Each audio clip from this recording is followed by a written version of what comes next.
تو ہوتا کیا ہے ہمارے ہاں بے صبری کا مظاہرہ ہم کیسے کرتے ہیں؟ ایک گاڑی کھڑی ہے، دوسری اس کے سامنے آ کے کھڑی ہو جاتی ہے، سامنے والے کو رستہ ہی نہیں ملے گا تو وہ کدھر جائیں گے؟ وہ بھی کھڑے یہ بھی کھڑے، بس ہارن پہ ہارن۔ بے صبری کا مظاہرہ۔ جو علم اللہ نے دیا ہے اس پر عمل نہیں ہے۔ ہم کیا کرتے ہیں کہ پانی کھولتے ہیں، صبح اٹھ کے ہم برش کرتے ہیں، وضو کرتے ہیں، تو وضو کے دوران پانی کا نل ٹوٹی جو ہے وہ کھلی ہوتی ہے، ادھر پاؤں دھو رہے ہیں، پاؤں کو جو ہے وہ ہم میل اتارنے کے لیے اس کو رگڑ رہے ہوتے ہیں اور ادھر سے ٹوٹی چل رہی ہوتی ہے، وہ جو پانی گر رہا ہے وہ ضائع ہو رہا ہے۔ اللہ کے بندے، تو نے اس کے نام پہ صرف ایک بکری کا سوال کیا ہے، یہ جو وادی کے اندر تجھے ساری بکریاں نظر آ رہی ہیں نا، ان میں سے جتنی بکریاں تجھے چاہیے، پورا ریوڑ چاہیے تو اللہ کے نام پہ پورا ریوڑ لے جا، میں دینے کے لیے تیار ہوں۔ اللہ رب العزت کا بے پناہ شکر ہے کہ اللہ رب العزت نے اپنے گھر آنے کی توفیق عطا فرمائی۔ آج سورہ النحل کی آیت نمبر 97، اس حوالے سے انشاءاللہ چند باتیں میں آپ احباب کے گوش گزار کروں گا۔ کامیابی کے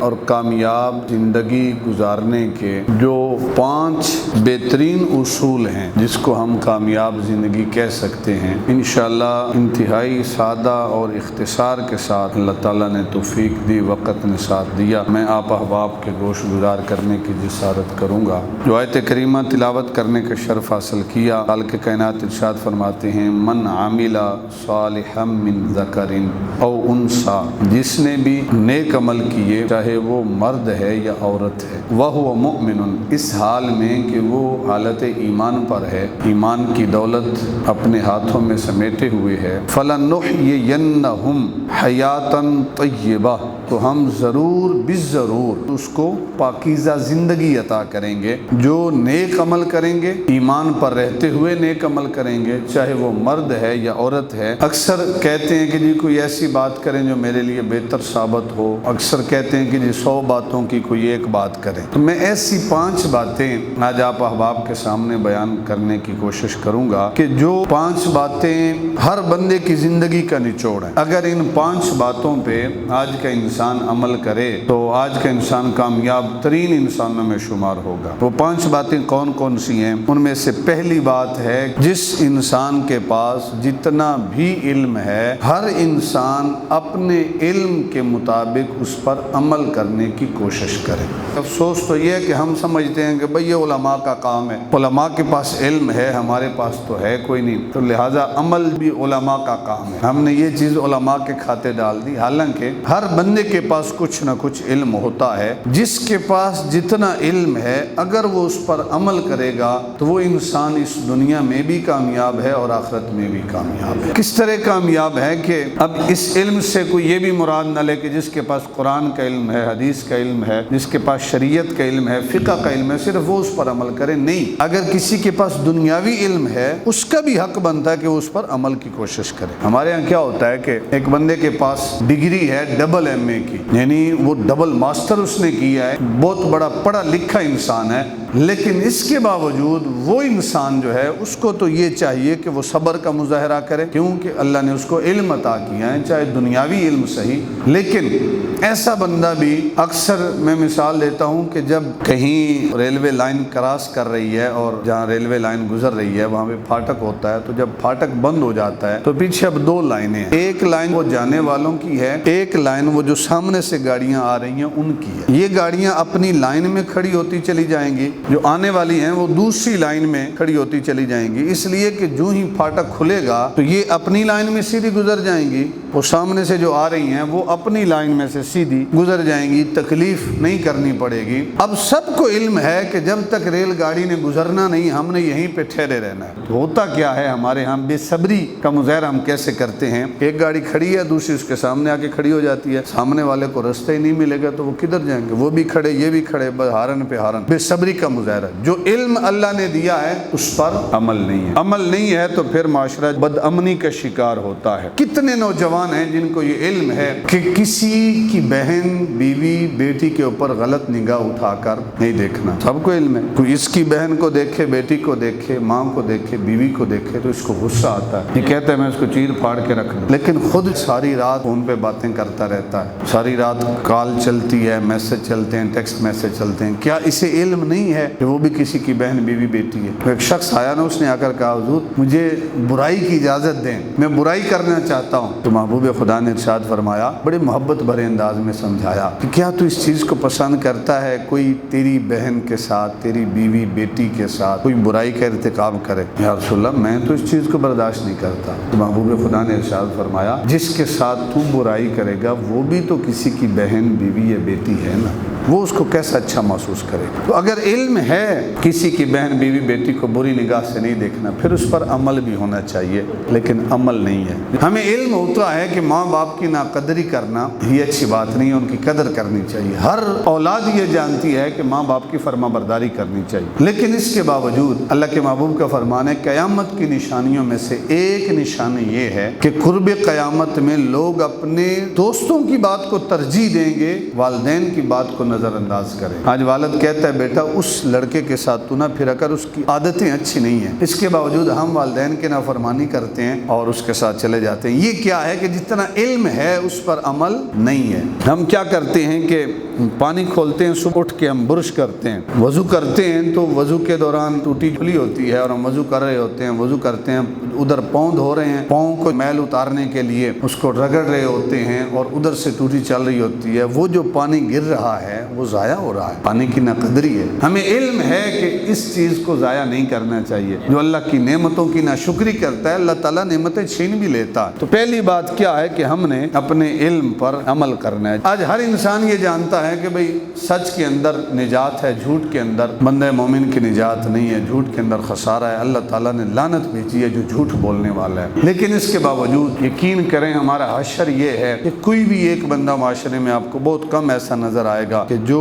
بات کرے اور اس پر ڈٹ جائے کہ میں نے یہ بات کی ہے، انشاءاللہ اس پر میں نے پورا اترنا ہے۔ ٹائم کا وعدہ کیا پورا نہیں کرتے۔ کوئی بھی بندہ ہے وعدے کی پابندی الا ماشاءاللہ کہیں نظر آتی ہو؟ نہیں نظر آتی۔ میں پڑھ رہا تھا کہ ایک نوجوان رزق حلال کمانے کے لیے کسی دوسرے شہر گیا۔ جب چھٹی کا دن تھا اس نے کہا چلو آج شکار کرتے ہیں۔ جب شکار پہ نکلا تو اس نے تیر چلایا پرندے کو مارنے کے لیے، وہ تیر مس ہو کر آگے ایک چھوٹا بچہ کھیل رہا تھا، تیر اس کو لگا، جب اسے لگا اس کی ڈیتھ ہو گئی۔ وہ لڑکا عیسائیوں کا تھا، اس نے پکڑ لیا ان کے والدین نے کہ آپ نے ہمارے بچے کو مارا۔ اس نے کہا کہ میں نے جان بوجھ کر نہیں مارا، میں تو شکار کے ارادے سے نکلا تھا، میں نے پرندے کو تیر مارا لیکن وہ خطا ہوا اور بچے کو لگا۔ انہوں نے کہا کیسے یقین کر لیں کہ آپ نے جان بوجھ کے مارا؟ انہوں نے کیا کیا، کہا کہ جو قاضی ہے وہ مسلمان ہے، اس کی بارگاہ میں فیصلہ لے کے جاتے ہیں تو انشاءاللہ معاملہ صحیح معنوں میں حل ہوگا۔ جب قاضی کے سامنے معاملہ آیا تو قاضی نے گواہی لی، اس نے کہا کہ جی میں نے جان بوجھ کر نہیں مارا، میں تو شکار کر رہا تھا،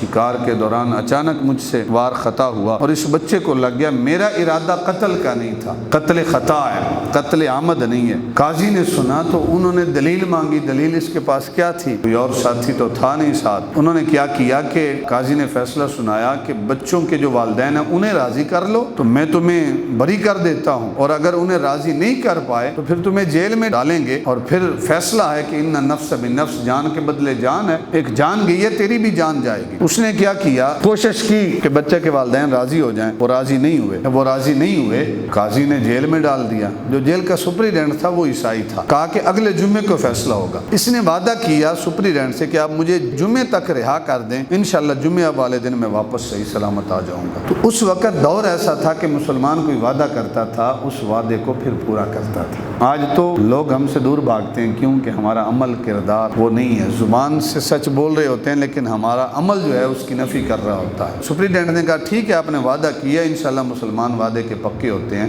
آپ اپنے وعدے پہ پورا اتریں گے۔ چھوڑ دیا، اگلے جمعے تک انتظار ہے۔ جمعے والے دن قاضی نے کہا کدھر ہے بھائی ہمارا جو مجرم ہے؟ سپریڈنٹ نے کہا اس نے میرے ساتھ وعدہ کیا تھا، میں نے اس کو آزاد کر دیا ہے، جمعے تک اس نے وعدہ کیا تھا اور جمعے کے دن وہ واپس آئے گا، آج جمعے کا دن ہے۔ کہا وہ ابھی تک آیا تو نہیں ہے؟ کہا آ جائے گا۔ کہا جب تک میں دوسرے فیصلے نمٹا لوں، اگر اس دوران وہ نہیں آئے گا تو پھر قصاص تیری جان سے لیا جائے گا، ہم تجھے سولی پہ چڑھائیں گے۔ تو بچے والے جو ہیں وہ بھی عیسائی تھے، سپریڈنٹ بھی عیسائی تھا، تو وہ کہنے لگے کہ پہلے بھی ہمارا بچہ گیا، اب بھی ہماری مذہب کا بندہ جائے، یہ تو الٹا ہمیں نقصان ہے۔ تو فیصلے باقی باقی جو ہے وہ معاملات کے ہونے لگے، وہ بندہ جس نے وعدہ کیا تھا، جس سے بچہ قتل ہوا، واپس نہیں آیا، تو قاضی نے کہا سپرنٹینڈنٹ سے کہ بھائی آئیں، اب آپ سے قصاص لیا جائے گا۔ وہ سامنے آیا، اس نے کہا کوئی بات نہیں، مجھ سے بدلہ لیں، میں بدلہ دینے کے لیے تیار ہوں، اگر میری جان جو ہے اب سولی پہ چڑھانا چاہتے ہیں، قتل کے بدلے قتل ہے، تو میں اس کے لیے بھی تیار ہوں۔ پریشان نہیں تھا۔ جب وہ سامنے آیا، اسے سولی پہ لٹکانے ہی لگے تھے کہ کسی نے کہا بھی تھوڑی دیر کے لیے رک جائیں، کوئی دور سے بندہ نظر آ رہا ہے، شاید یہی بندہ ہو۔ جب قاضی بھی رکا، وہ بندہ بھی، سپرنٹینڈنٹ بھی رک گیا، عیسائی خاندان ہے وہ بھی آپ کھڑے دیکھ رہا ہے، تو تھوڑی دیر کے بعد دیکھا کہ وہی شخص جسے سپرنٹینڈنٹ نے جیل سے آزاد کیا تھا وہی دوڑتا ہوا آ رہا تھا۔ جب وہ پہنچا تو قاضی نے کہا اللہ کے بندے، یہاں تجھے پھانسی لگنی تھی، جب سپرنٹینڈنٹ نے تجھے آزاد کر دیا تھا تو چلا جاتا، کیوں واپس آیا ہے؟ تو وہ جو مجرم تھا جس سے وہ فعل سرزد ہوا تھا، اس نے کہا میں نے محمد عربی کا کلمہ پڑھا ہے، میں ہوں مسلمان، اور اگر آج میں واپس نہ آتا تو یہ عیسائی لوگ یہ کہتے کہ مسلمان جو وعدہ کرتے ہیں اس وعدے کو پورا نہیں کرتے۔ بات صرف میری ذات کی نہیں تھی، بات میرے مذہب کے اوپر بھی آنی تھی، میرے دین کے اوپر بھی آنی تھی، اور میں نے ان سے جو وعدہ کیا تھا وہ کسی معاملے کی وجہ سے کیا تھا، اور آنے میں مجھے تھوڑی تاخیر ہوگی، میرے راستے میں دریا پڑتا ہے، پار کرنا تھا اور کشتی کی ضرورت تھی، کشتی کے بغیر میں آ نہیں سکتا تھی نہیں، اس وجہ سے مجھے تاخیر ہو گئی، جو وعدے میں تھوڑی تاخیر ہوئی ہے میں اس کے لیے بھی معذرت کا ارتکاب کرتا ہوں اور شکریہ ادا کرتا ہوں، سپرنٹینڈنٹ کا بھی اور اس خاندان والوں کا بھی، اور مجھ سے قتل خطا ہوئی ہے، جان بوجھ کر، قتل عمد نہیں ہے، قتل خطا ہے، جان بوجھ کر میں نے قتل نہیں کیا۔ وہ دوسرا خاندان وہ بھی پاس کھڑا تھا، عیسائی تھے، انہوں نے کہا جب یہ اس معاملے میں اتنا سچا ہے، یعنی یہ واپس نہ آتا تو اس کی جان بچ جاتی، لیکن اس نے جان کی پرواہ نہیں کی اور سچائی کا جو دامن ہے وہ اس نے نہیں چھوڑا، تو یقیناً جو ہمارے بچے کا معاملہ ہے اس میں بھی یہ جھوٹ نہیں بول رہا، اس نے جان بوجھ کے نہیں قتل کیا، قتل خطا ہے۔ تو وہ جو عیسائی فیملی تھی وہ آگے آئی، انہوں نے کہا کہ پہلی بات تو یہ کہ ہم اپنا کیس واپس لیتے ہیں، جو مجرم ہے ہمارا اس کو معاف کرتے ہیں کہ یہ سچ بول رہا ہے، اور دوسری بات یہ کہ ہم عیسائی ہیں، دین عیسائیت ہمارا مذہب ہے، آج کے بعد ہم دین عیسائیت چھوڑ کے دین محمدی اور دین اسلام قبول کرنے کے لیے تیار ہیں۔ یعنی اگر ایک بندہ سچ بولتا ہے تو اس کا فائدہ کیا ہے کہ ایک غیر مسلم فیملی جو ہے وہ کلمہ پڑھ کے دائرہ اسلام میں داخل ہو رہی ہے، لیکن ہم کہتے ہیں کہ ہمارے عمل سے کسی کو کیا فرق پڑتا ہے؟ نہیں فرق پڑتا ہے، اور بہت سارا فرق پڑتا ہے۔ تو دوسرا جو کام کی بات ہے وہ یہ کہ ہم جو بڑوں کے فیصلے ہوتے ہیں، جو بڑوں کے تجربے ہوتے ہیں، ان سے ہم سبق نہیں حاصل کرتے، ان سے ہم نصیحت نہیں حاصل کرتے۔ بڑے ہمیں نصیحت کر رہے ہوتے ہیں، بیٹا ہم نے بڑی زندگی گزاری ہے، اسی میں بہتری ہے کہ آپ ہماری بات مان لیں، لیکن کوئی کسی کی بات ماننے کے لیے تیار ہی نہیں ہے۔ اولاد والدین کی نہیں مانتی، بیوی جو ہے وہ اپنے خامند کی بات نہیں مان رہی، چھوٹا بھائی بڑے بھائی کی بات نہیں مان رہا، آگے سے غصے ہوتے ہیں، آپ کو کیا پتا، میں سب کچھ جانتا ہوں، آپ کو تو علم ہی نہیں ہے۔ جب کسی کی کوئی بات سن ہی نہیں رہا، تجربہ کیسا، نصیحت پر عمل کیسا؟ حالانکہ جو بندے ہیں تجربہ کار، ان کا یہ مقولہ ہے کلمۃ الحکمت دالۃ المؤمن، کہ حکمت مومن کی گمشدہ میراث ہے، کہ جہاں بھی حکمت کی بات اسے نظر آ جائے اسے اپنے دامن میں لینی چاہیے، اسے پلی باندھنی چاہیے، اسے نظر انداز نہیں کرنا چاہیے، لیکن نصیحت پر عمل کرنے والا کوئی نہیں۔ تیسری بات جو خاص بات جس پر ہم نے عمل کرنا ہے وہ یہ کہ اپنے گناہوں کے اوپر جو بھی گناہ ہیں ان پر کثرت سے استغفار کرنی ہے۔ امام حسن بصری رحمۃ اللہ تعالی علیہ کی بارگاہ میں ایک شخص آیا، اس نے آ کر کہا کہ حضور میری اولاد نہیں ہے، دعا کریں یا کوئی مجھے وظیفہ بتائیں کہ جس سے اللہ مجھے اولاد کی دولت عطا فرمائے۔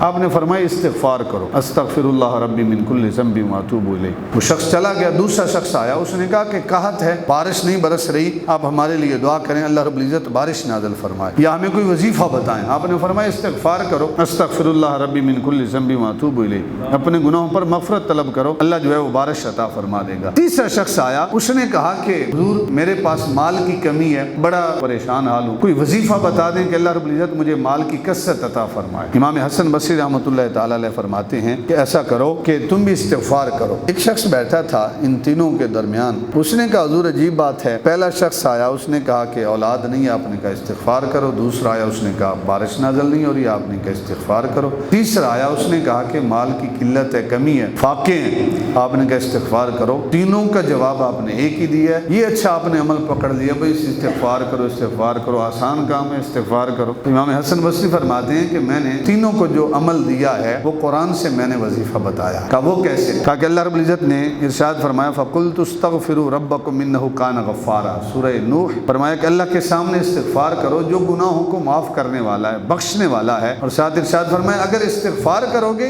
یرسل السماء علیکم مدرارا، اللہ رب العزت کے سامنے اگر استغفار کرو گے تو وہ آسمان سے تمہارے اوپر بارش نازل فرمائے گا۔ کہ جو قحط کا پریشانی لے کے آیا تھا اس کا حل بھی قرآن میں ہے کہ استغفار کرے، اللہ آسمان سے بارش نازل فرمائے گا۔ فرمایا وَيُمْدِدْكُمْ بِأَمْوَالٍ، اور وہ مال کے اندر اضافہ فرمائے گا۔ جس نے مال کی کمی کا رونا رویا تھا وہ بھی استغفار کرے، اللہ مال کے اندر اضافہ فرمائے گا۔ وَبَنِينَ، اور فرمایا جس کے پاس بیٹے نہیں ہیں، اولاد کی نعمت سے محروم ہے، وہ بھی استغفار کرے، اللہ تعالیٰ اسے بیٹوں کی دولت سے نوازے گا۔ اور پھر فرمایا وَيَجْعَلْ لَكُمْ جَنَّاتٍ، اور اللہ رب العزت تمہارے لیے باغوں کے پھل عطا فرمائے گا۔ وَيَجْعَلْ لَكُمْ أَنْهَارًا، اور تمہارے لیے زمین سے پانی کے چشمے جاری کر دے گا۔ کب؟ جب تم رب سے استغفار طلب کرو گے۔ تو جتنے بھی جس کے گناہ ہیں کوشش کریں کہ اپنے گناہوں پر رب سے مغفرت طلب کریں، اللہ رب العزت تمہاری زندگی آسان بنا دے۔ آج ہماری حالت یہ ہے کہ ہم عاملوں کے پاس دوڑ دوڑ کے جاتے ہیں، جی کاروبار بند ہو گیا، کسی نے بندش کر دی۔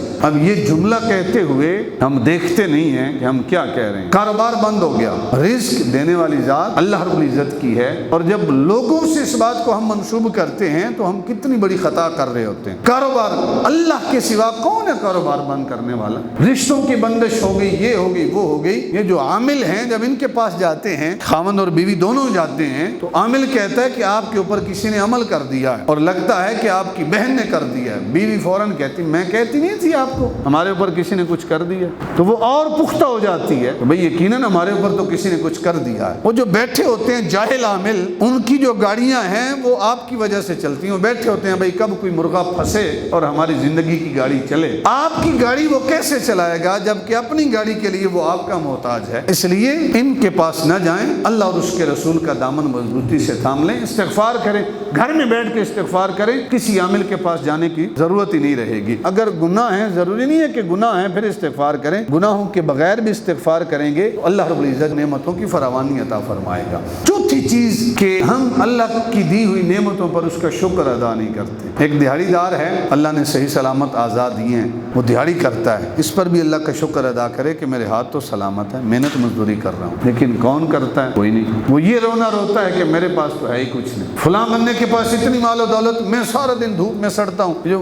مستری ہیں نا اکثر کہتے ہیں کہ ہم اپنے بیٹے کو مستری نہیں بناتے۔ کیوں نہیں بناتے؟ کہ ہم دھوپ میں سڑتے ہیں، اپنے بیٹوں کو مستری کیوں بنائیں؟ ایک واحد وہ کہتے ہیں کہ مستری شعبہ ہے کہ جو اپنے بیٹوں کو مستری نہیں بنانا چاہتا۔ میں نے ان سے بھی کہا بھئی اللہ نے رزق کے حلال کا روزگار دیا آپ کو، اس پر بھی اللہ کا شکر ادا کریں۔ آپ کے ساتھ کام کرنے والا مزدور بھی ہے، آپ بھی سارا دن کام کرتے ہیں، وہ بھی کام کرتا ہے، رات کو آپ 1600 لے کے جاتے ہیں، وہ 800 لے کے جاتا ہے، آپ ڈبل لیتے ہیں، اس پر اللہ کا شکر ادا کریں کہ اللہ آپ کو مزدوری دونوں کر رہے ہیں، وہ آپ سے زیادہ مزدوری کر رہا ہوتا ہے مزدور، لیکن اجرت آپ کو زیادہ ہے۔ صحت نعمت ہے، فراغت نعمت ہے، مال نعمت ہے، جوانی نعمت ہے، ماں باپ نعمت ہے، استاد، شیخ، پیر، یہ ساری چیزیں نعمت ہیں۔ ان سب نعمتوں پر اللہ کا شکر ادا کرنا چاہیے، اس کی ناشکری نہیں کرنی چاہیے۔ احادیث میں ایک روایت آتی ہے 3 آدمیوں کی آزمائش ہے۔ کیسے؟ اللہ رب العزت نے ایک فرشتوں کو بھیجا 3 آدمیوں کے پاس، ان میں سے جو ایک شخص ہے وہ برس کا مرض ہے، اسے یہ جسم کے اوپر دھبے بن جاتے ہیں، کہیں سے جسم سفید ہوتا ہے چہرہ، کہیں سے وہ سانولا ہوتا ہے، کہیں سے کالا ہوتا ہے، تو لوگ اس سے نفرت کرتے ہیں۔ کاروبار بھی نہیں تھا، مال بھی نہیں تھا۔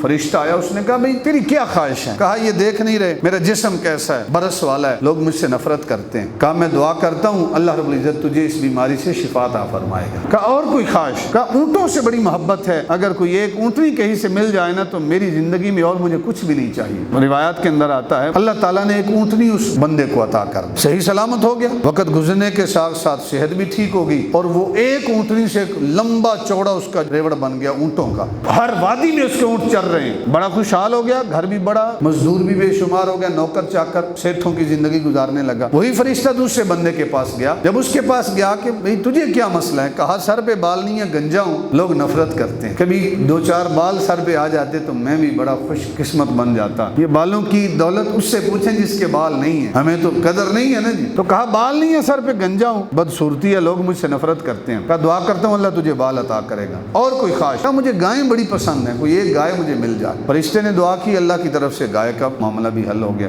وہ جو ایک گائے تھی اس سے بڑھتے بڑھتے بڑھتے اس کے جو گائیں ہیں ان کی پتہ نہیں کتنے ریوڑ بن گئے، خوشحال ہو گیا، بڑا گھر ہو گیا، نوکر چاکر سیٹھوں کی زندگی بسر کر رہا ہے۔ تیسرے شخص کے پاس فرشتہ آیا، آنکھوں سے اندھا ہے، کہا کوئی خواہش؟ کہا لوگوں کے لیے رات کو اندھیرا ہوتا ہے، میرے لیے دن دن میں بھی اندھیرا ہے۔ جس ماں نے مجھے جنا ہے آج تک اس ماں کو بھی نہیں دیکھا، جس باپ نے میرے لیے اتنی محنت مزدوری کی آج تک اپنی باپ کی زیارت بھی نہیں کر سکا، میری زندگی میں ہے ہی اندھیرا۔ کہا دعا کرتا ہوں اللہ تجھے بینائی عطا کرے گا۔ کہا کوئی اور خواہش ہو؟ کہا کاروبار بھی نہیں ہے، ایک بکری کہیں سے مل جائے تو اللہ کا بڑا شکر ہے۔ تو ایک بکری کا اہتمام بھی ہو گیا، بکریاں چلتے چلتے بکریوں کے بھی ریوڑ ہو گئے، بڑا گھر ہو گیا اور معاملات چلتے رہے۔ ایک عرصے کے بعد وہی فرشتہ پہلے شخص کے پاس آیا جسے برس کی بیماری تھی۔ کہا بتاؤ کیسے حالات ہیں؟ ٹھاٹ باٹ ہے، دیکھو بھائی اتنے اونٹ ہیں ہر محلے میں، ہر میدان میں چر رہے ہیں، اس سے اور ٹھاٹ باٹ کیا ہوگی؟ کہا یہ تو اللہ کی آپ کے اوپر بڑی کرم نوازی تھی، مجھے یاد ہے کہ وقت آپ کے اوپر وہ بھی تھا جب آپ برس کے مریض تھے، آپ کے پاس کچھ بھی نہیں تھا، آج اللہ کا دیا ہوا اتنا ہے، اللہ کی اس دیے ہوئے میں سے ایک اونٹ تو مجھے دے دو، اللہ کے نام پہ دے دو۔